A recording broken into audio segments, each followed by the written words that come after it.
Bonjour et bonsoir mesdames et messieurs. Aujourd'hui nous allons parler sur le thème de la crainte de Dieu. Nous savons que la crainte de Dieu est quelque chose que nous ne recevons pas de Dieu, mais c'est quelque chose que Dieu attend de nous de l'avoir. Donc aujourd'hui nous allons parler aller à travers de cela pour découvrir en profondeur pourquoi c'est important pour nous d'avoir cette crainte de Dieu et pourquoi Dieu attend de nous d'avoir cette crainte-là. Nous savons que nous vivons actuellement dans un monde où tout va de gauche à droite.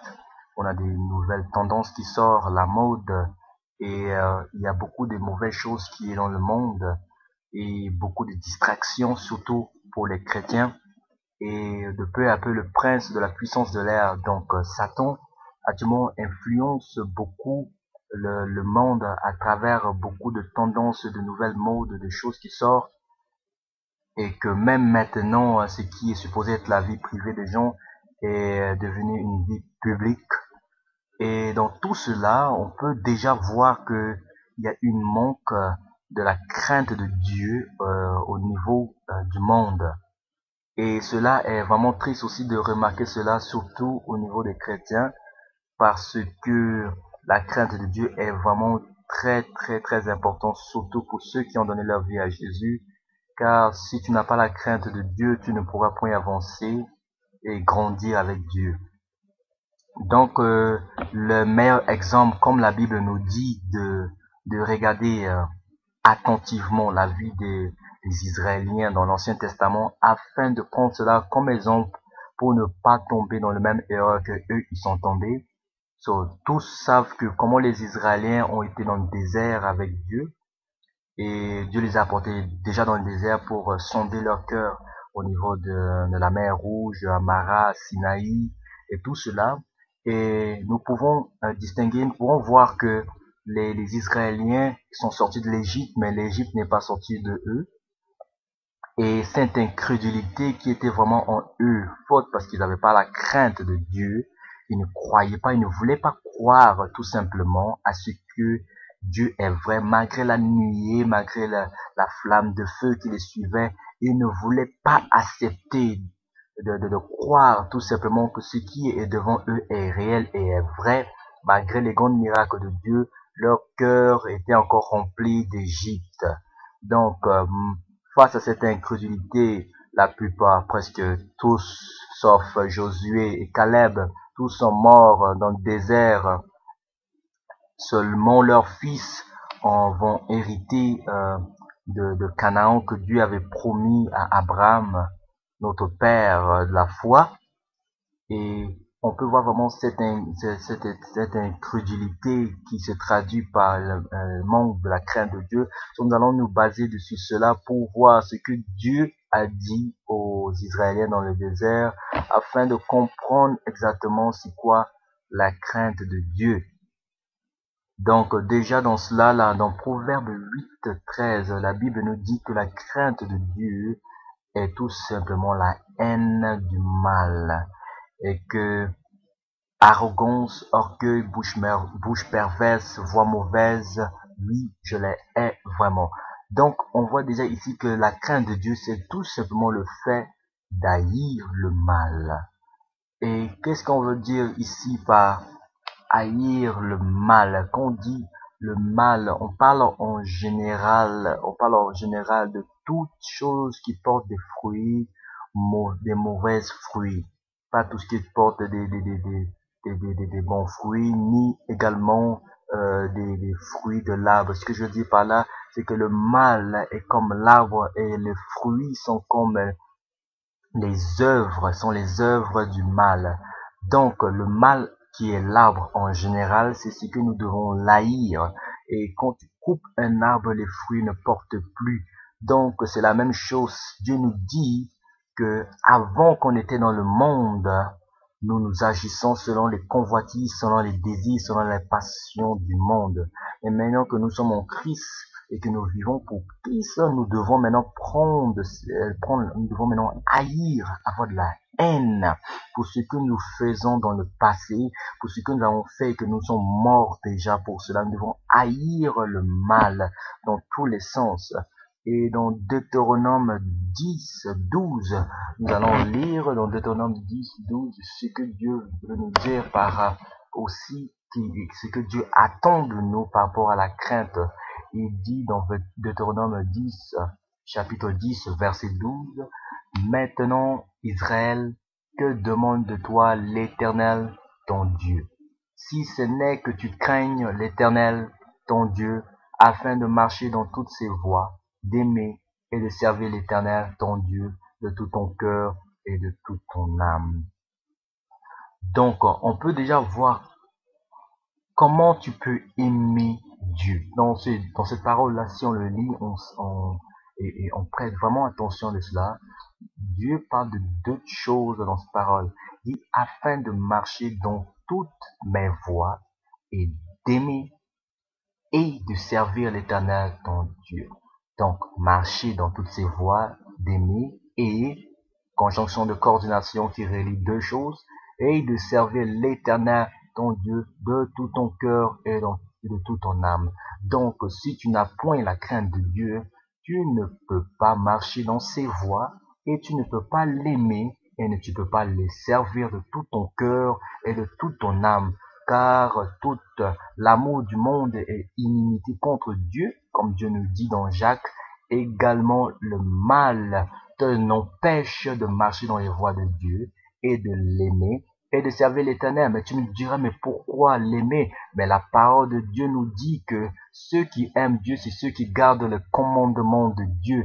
Donc on voit que Dieu ne ment pas dans sa parole, que toute sa parole se relie toutes ensemble.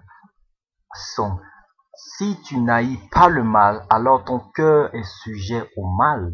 La perversité, l'arrogance, l'orgueil et les voies mauvaises sont sur ton chemin. Mais si tu commences à haïr le mal, tu commences à te mettre sur les voies de Dieu, à développer l'amour de Dieu et à le servir de tout ton cœur et de toute ton âme. Donc, la crainte de Dieu est tout simplement d'haïr ce qui est mal. Si avant, dans le passé, j'étais un voleur, je volais, et que ma réputation était à propos de cela, maintenant que j'ai donné ma vie à Christ, je dois haïr le vol. Si j'étais un menteur, je dois haïr le mensonge. Si j'étais un orgueilleux, je dois haïr l'orgueil.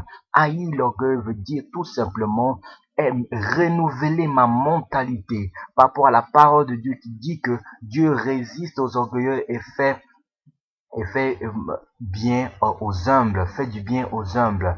Et nous pouvons nous baser dessus cela pour nous éviter de ne pas tomber dans cette erreur de ne pas avoir la crainte de Dieu.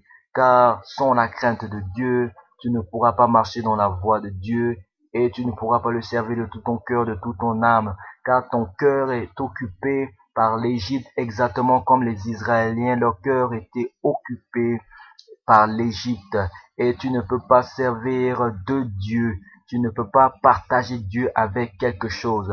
Quand Abraham s'occupait d'Ismaël, Dieu ne lui a pas parlé. À un moment, on a vu quand il a eu l'âge de 99 ans et que rien ne se passait. Abraham commençait à s'inquiéter, à se démentir. Dieu lui fait sortir de sa tente parce que Abraham avait pris Ismaël, et il a pris Ismaël, commençait à l'aimer, à le chouchouter plus que Dieu, celui qui l'a appelé. On ne peut point mélanger Dieu avec autre chose. C'est pour cela que Jésus nous dit également que celui qui aime son père plus que Dieu n'est pas digne de Dieu. Celui qui aime sa mère plus que Dieu n'est pas digne de Dieu. Donc la parole de Dieu est très claire et très nette. Et nous les chrétiens, nous devons être conscients de cela. Parce que Dieu nous dit dans Jérémie 1,12 que Dieu veille dessus sa parole pour l'exécuter.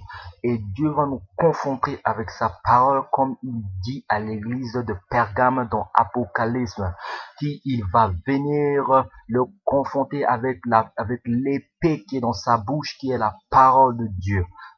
La grâce nous est donnée gratuitement, mais la crainte de Dieu vient de nous. C'est pas notre volonté, c'est notre cœur qui accepte tout simplement de se conformer à la parole de Dieu, de l'écouter, de l'accepter, de laisser la parole rentrer dans notre cœur et de faire l'action par notre propre volonté d'haïr le mal. On peut dire comment avoir la crainte de Dieu. Comme on vient de dire que la crainte de Dieu, c'est le fait d'haïr le mal tout simplement. Quand tu as une volonté personnelle, quand tu as décidé en toi fermement de te conformer à cette parole, tu acceptes que cette parole-là soit sémée dans ton cœur. Tu la lis, tu la médites, tu la laisses pénétrer dans ton cœur. Et Romains 12 dit que cette parole-là va commencer à renouveler ton intelligence et tu vas commencer à être transformé à l'image du Christ. Comme nous dit 2 Corinthiens 3:18, ce n'est pas quelque chose qui se fait en un jour, mais c'est quelque chose qui fait d'étape en étape. Le fait que tu as pris la décision, tu as accepté de changer ta mentalité, de commencer à haïr ce que tu fais de mal, haïr le mal et commencer à porter de bons fruits, commencer à refuser ce que tu faisais, tes mauvaises habitudes que tu avais, parce que tu es une nouvelle création en Christ, tu commences à voir le changement dans ton cœur. C'est pour ça que si on lit dans Deutéronome 10 et verset 16, Dieu nous dit, vous circoncirez donc votre cœur et vous ne roidirez plus votre cou, car là, c'est la parole qui circoncit le cœur petit à petit. Et le cœur, Dieu nous a dit dans Proverbe 4 de garder, de préserver notre cœur plus que toute autre chose parce que c'est de là que vient la source de vie. C'est comme l'unité centrale. Si Dieu contrôle cette unité centrale, votre cœur par sa parole, ta bouche va commencer à refléter cette parole-là qui a été sémée dans ton cœur, qui a pris racine, qui porte des fruits. Et ta pensée va commencer à être changée. C'est pour ça que Dieu nous dit également aussi dans Proverbe 23-26, il dit, mon fils, donne-moi ton cœur et que tes yeux prennent plaisir à mes voix. Quand tu prêtes ton cœur à Dieu, la parole de Dieu est sémée en toi. La parole de Dieu va commencer à porter la lumière sur les ténèbres qui te gardent dans certaines mauvaises habitudes, dans le vol, dans l'adultère, dans le mensonge, dans la fornication. Tu vas accepter tout simplement d'haïr ces choses-là, de laisser la parole pénétrer en toi, d'haïr ces mauvaises affaires-là, de laisser la parole produire des fruits en toi.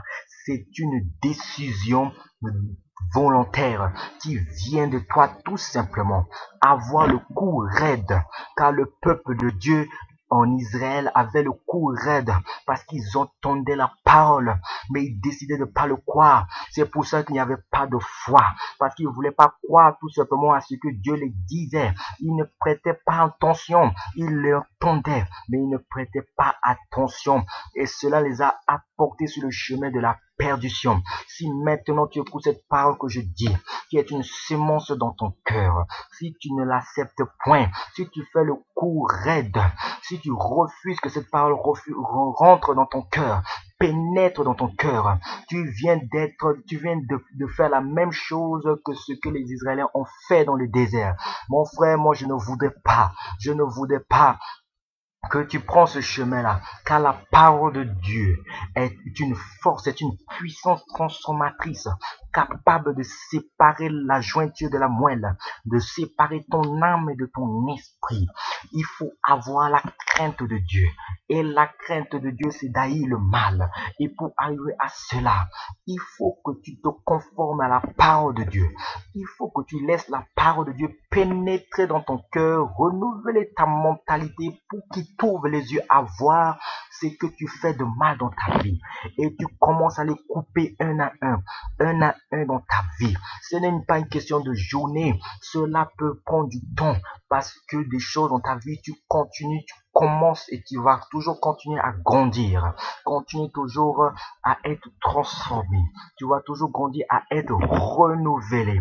craint de Dieu. Le Dieu qu'on adore est le Seigneur du ciel et la terre. C'est un Dieu grand qui a prouvé. Si tu regardes tout autour de toi sur cette terre, les œuvres de sa main témoignent de sa grandeur, témoignent de sa puissance. Tout ce qui a été dit sur l'agneau, sur le Messie a été accompli. Oh mes frères et sœurs, faisons attention dans le monde où nous vivons. Beaucoup de choses sont en train de passer dans le monde. Le monde va à gauche et à droite, par des modes, par des nouvelles tendances qui sortent. Les jeunes sont attirés par les convoitises, attirés par la sexualité, attirés par plusieurs choses. Nous sommes tous tombés dans cela. Mais Christ nous a soulevés. Christ nous a rapportés. Dieu nous a amenés dans le royaume de son Fils d'amour. C'est pas pour que nous marchions comme des païens, mais que nous marchions dans la crainte de Dieu. La crainte de Dieu qui nous pousse et qui nous porte à haïr le mal totalement et de nous conformer selon la parole de Dieu, afin que notre mentalité soit renouvelée. Si tu entends ce message maintenant, si tu acceptes cette parole en toi comme un comprimé qu'un docteur te donne, cette parole-là va remplir en toi, va pousser racine. Regarde dans ta vie, chrétien, quand tu te dis, regarde dans ta vie, même si tu es chrétien, même si tu es païen, décide maintenant, si tu es païen, de donner ta vie à Jésus et de profiter de la vie éternelle, de cette grâce et de cette miséricorde et de sortir sur le joug de la malédiction, sur le joug de la colère de Dieu. Et chrétien, toi qui dis que tu es chrétien, tu vois à l'église, la crainte de Dieu est indispensable pour toi, pour marcher dans ses voies, pour le servir de tout ton cœur et de toute ton âme et de l'aimer. Car ceux qui l'aiment gardent ses commandements, et ses commandements, c'est sa parole qui est ferme en toi. Tu ne peux pas marcher sans Dieu, sans Jésus. Si tu n'as pas la crainte de Dieu, si tu n'as pas la crainte de Dieu, tu seras une proie facile pour le diable. Il va te manger facilement par les tentations, par les choses du monde qui attire de plus en plus d'humains. Beaucoup de chrétiens ont abandonné la foi dans ce monde. La Bible le dit. La Bible nous a avertis. Le monde est comme un aspirateur qui aspire les gens. Oh, frères et sœurs, beaucoup de gens perdent la foi dans ce jour facilement parce que le temps se fait de plus en plus dur. Ceux qui ont compris, ceux qui ont saisi la révélation, ceux qui s'attachent à la parole de Dieu, comprennent ces choses-là et ils font des miracles, ils font des exploits avec Dieu parce qu'ils ont la crainte de Dieu. Si on prend l'exemple de Joseph, quand Joseph est venu dans la maison de Potiphar, Joseph, la femme de Potiphar, voulait coucher avec Joseph.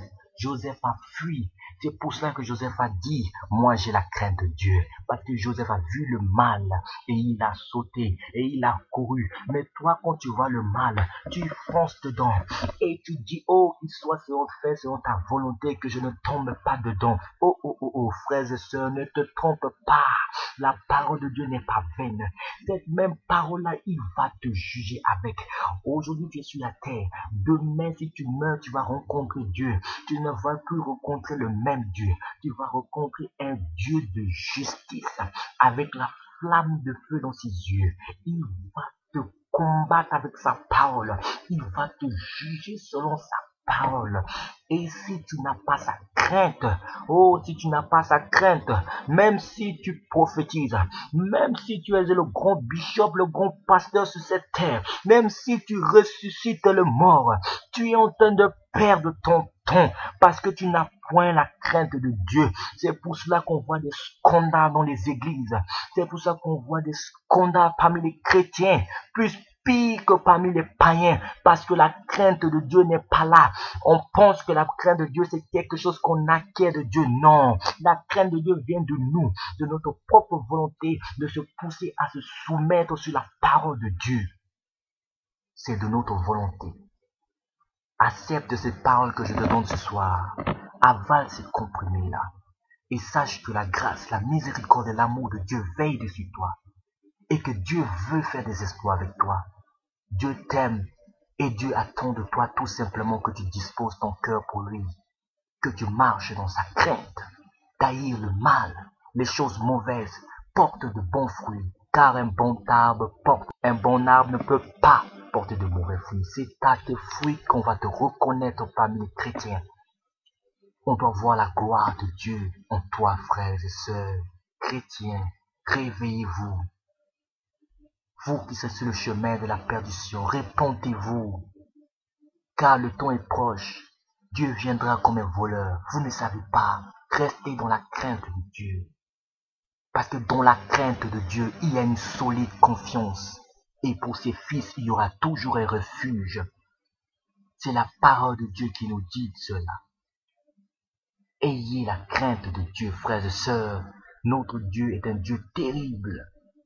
Un Dieu 3 fois saint. Un Dieu qui agit selon sa parole. Que la grâce, l'amour de Dieu repose sur vous. Merci.